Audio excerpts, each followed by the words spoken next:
U opštini Gacko, nekoliko kilometara sjeveroistočno od poznatog naselja Avtovac, nalazi se selo Jasenik, u kom se na lokalitetu po imenu Gaj nalaze temelji jednog starijeg hrama, dužine 10, a širine 5 metara. Sjeverna strana je oslonjena na stjenovitu padinu nižeg brijega, a ostale strane su ozidane tehnikom suhozida bez upotrebe maltera. Naime, kameni blokovi su postavljeni jedan na drugi u 2 reda po dužini zida. U Bogomolju se ulazilo sa južne strane pripratnog zida, a širina ulaza je iznosila 85 cm. Vrata su svakako postojala, pošto se na dovratnicima vide profili koji su ukrašeni ornamentima loze.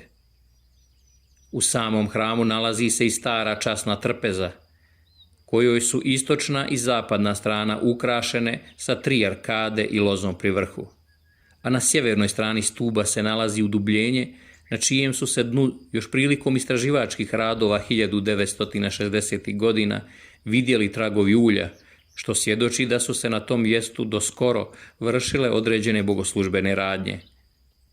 Iako je ova crkva neobičnog izgleda, ona kao takva nije izuzetak, jer slične crkve postoje u svim srpskim zemljama, a u samoj Hercegovini najpoznatiji takav crkveni objekat je čuveni manastir Zavala. I sama bliža okolina ovog hrama je izuzetno zanimljiva.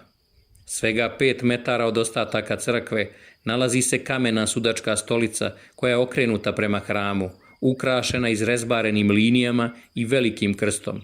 Njena visina je oko 90 cm. Nekoliko metara odatle nalazi se starosrpski nadgrobni spomenik u obliku ploče, bez natpisa i ukrasa, utonuo u zemlju. Na groblju pored hrama nalazi se spomenik u obliku krsta, datiran u 17. vijek, na čijoj zapadnoj strani se nalazi urezan natpis: "A se leži Ivanko Radulović, Bog da mu dušu prosti." Drugi spomenik je također krst, pravilnije obrade, visine 80, a širine 50 cm. Sa zapadne strane je ukrašen krstom sa Golgote, a epitaf koji je datiran u 19. vijek glasi: "A se leži rab Boži Ilija Ivković i pogibo od haravmije proklete."